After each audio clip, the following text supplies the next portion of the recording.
Lucas, capítulo 23. Então toda a assembleia levantou-se e o levou a Pilatos. E começaram a acusá-lo, dizendo: Encontramos este homem subvertendo a nossa nação. Ele proíbe o pagamento de imposto a César e se declara ele próprio o Cristo, um rei. Pilatos perguntou a Jesus: Você é o rei dos judeus? Tu o dizes, respondeu Jesus.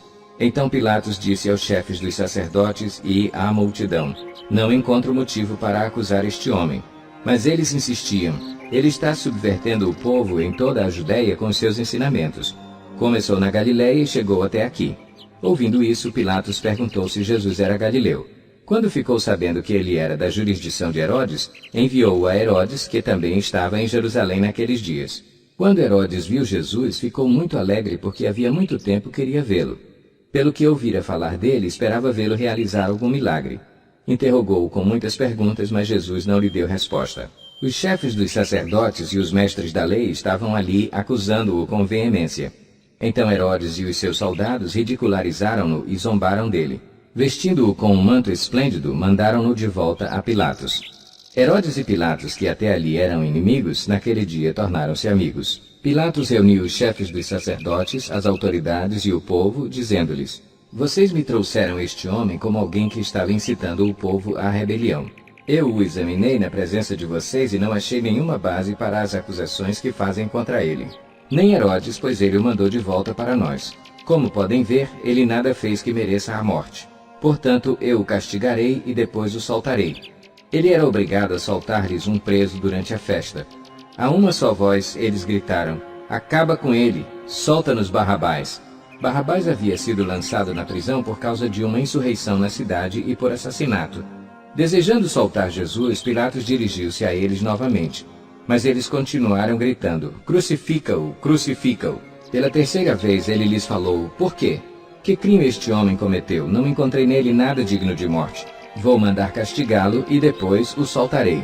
Eles, porém, pediam insistentemente com fortes gritos que ele fosse crucificado, e a gritaria prevaleceu. Então Pilatos decidiu fazer a vontade deles. Libertou o homem que havia sido lançado na prisão por insurreição e assassinato, aquele que eles haviam pedido, e entregou Jesus à vontade deles. Enquanto o levavam, agarraram Simão de Cirene, que estava chegando do campo, e lhe colocaram a cruz às costas, fazendo-o carregá-la atrás de Jesus. Um grande número de pessoas o seguia, inclusive mulheres que lamentavam e choravam por ele. Jesus voltou-se e disse-lhes: Filhas de Jerusalém, não chorem por mim, chorem por vocês mesmas e por seus filhos, pois chegará a hora em que vocês dirão: Felizes as estéreis, os ventres que nunca geraram e os seios que nunca amamentaram.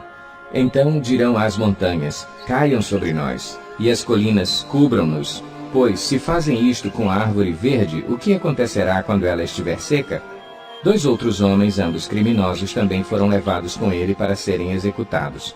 Quando chegaram ao lugar chamado Caveira, ali o crucificaram com os criminosos, um à sua direita e o outro à sua esquerda. Jesus disse: Pai, perdoa-lhes, pois não sabem o que estão fazendo. Então eles dividiram as roupas dele, tirando sortes. O povo ficou observando e as autoridades o ridicularizavam. Salvou os outros, diziam. Salve-se a si mesmo, se é o Cristo de Deus, o escolhido. Os soldados, aproximando-se, também zombavam dele. Oferecendo-lhe vinagre, diziam: Se você é o rei dos judeus, salve-se a si mesmo. Havia uma inscrição acima dele que dizia: Este é o rei dos judeus. Um dos criminosos que ali estavam dependurados lançava-lhe insultos: Você não é o Cristo? Salve-se a si mesmo e a nós. Mas o outro criminoso o repreendeu, dizendo: Você não teme a Deus, nem estando sob a mesma sentença? Nós estamos sendo punidos com justiça, porque estamos recebendo o que os nossos atos merecem. Mas este homem não cometeu nenhum mal. Então ele disse: Jesus, lembra-te de mim quando entrares no teu reino. Jesus lhe respondeu: Eu lhe garanto, hoje você estará comigo no paraíso. Já era quase meio-dia, e trevas cobriam toda a terra até às 3 horas da tarde. O sol deixara de brilhar, e o véu do santuário rasgou-se ao meio. Jesus bradou em alta voz: Pai, nas tuas mãos entrego o meu espírito. Tendo dito isso, expirou. O centurião, vendo o que havia acontecido, louvou a Deus, dizendo: Certamente este homem era justo. E todo o povo que se havia juntado para presenciar o que estava acontecendo, ao ver isso, começou a bater no peito e a afastar-se. Mas todos os que o conheciam, inclusive as mulheres que o haviam seguido desde a Galileia, ficaram de longe observando essas coisas.